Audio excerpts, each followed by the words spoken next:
Dober dan. Lepo vas pozdravljam v mojem imenu Kompetenčnega centra Konc Innovatis. Spoštovani gospod minister, cenjeni gostje. Še nekaj besed mogoče v našem kompetenčnem centru.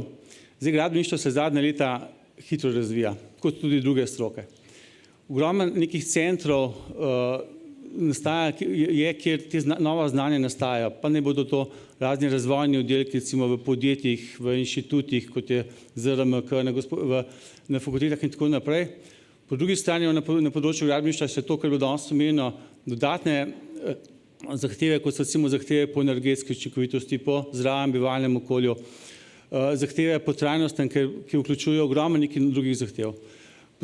Potem imamo digitalizacijo, ki vse bolj prodira recimo tudi na področju gradbeništva, ki pravzaprav ne samo, da so to neke nove aplikacije, ampak spreminja pravzaprav pristop, strategijo podjetij, kot je primer BIM-a recimo, ki kaže pravzaprav, da to ni samo stvar projektiranja, ampak pravzaprav vse faze zajema, od projektiranja, izvedbe, nadzora, vzdrževanja recimo.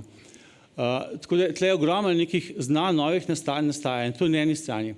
Na drugi strani so pa podjetja, ki morajo ta znanja nekako posvojiti in jih začeti uporabiti, če se želijo razvijati, če želijo napredovati, če želijo ostati konkurenčna. In s tem drugim delom se pa ukvarjajo kompetenčni centri.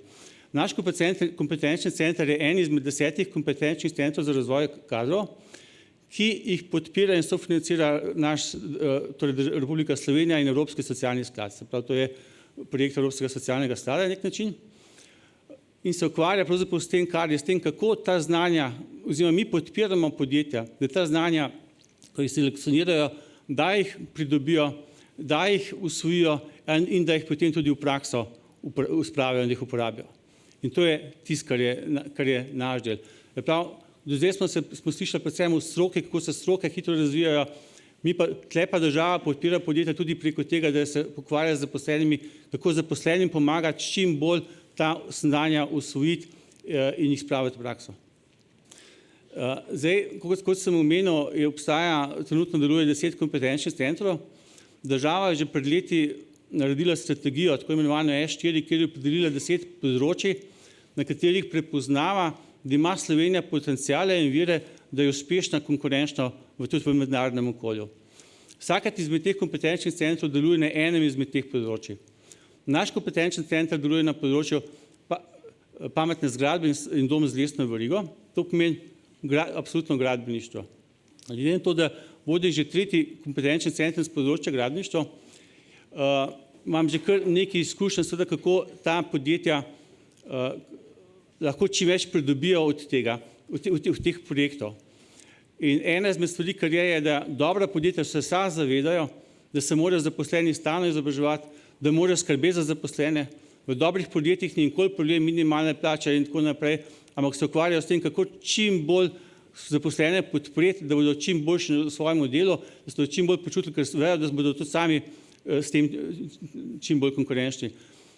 In kompetenčni centri in pri tem izdatno so pomagali, veliko dobrih zgodb so jim pomagali narediti.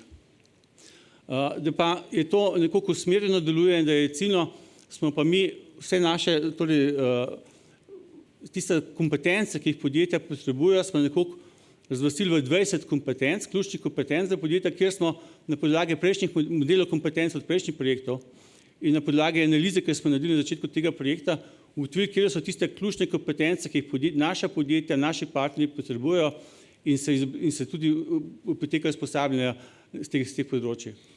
Zdaj, kako mi delujemo? Eno je seveda, da se podjetja usposabljajo, neka ciljna usposabljanja, ki so sofinancirana z projekta, potem organiziramo neke skupne dogodke, kjer so mreženja, kjer so izmenjave dobrih praks, sodelujemo tudi z izobraževalci, študenti oziroma dijaki, imamo vedno neke skupne projekte, kjer spoznavajo to področje, sodelujemo z odločevalci, informiramo, obveščamo javnost, zelo se trudimo, da bi to našo dejavnost bila čim bolj prepoznana. Tako da v našem kompetenčnem centru trenutno je 28 partnerjev, 28 podjetij, to so vsa uspešna podjetja, nekateri so tudi člani CER-a. In vsa naša usposabljanja potekajo na 2 načina. Eno so skupno usposabljanja, kjer jih projektna pisarna organizira, kot današnji dogodek soorganizira, kjer povabimo tudi širšo javnost, in druga so usposabljanja, ki partnerji sami organizirajo zase, kjer mi svetujemo, pomagamo pri tem. Tako da današnji dogodek je en izmed tako imenovanih skupnih usposabljanj, skupnih dogodkov. Jaz vam želim oziroma vsem nam zelo uspešno delo danes in vas lepo pozdravljam. Hvala lepa.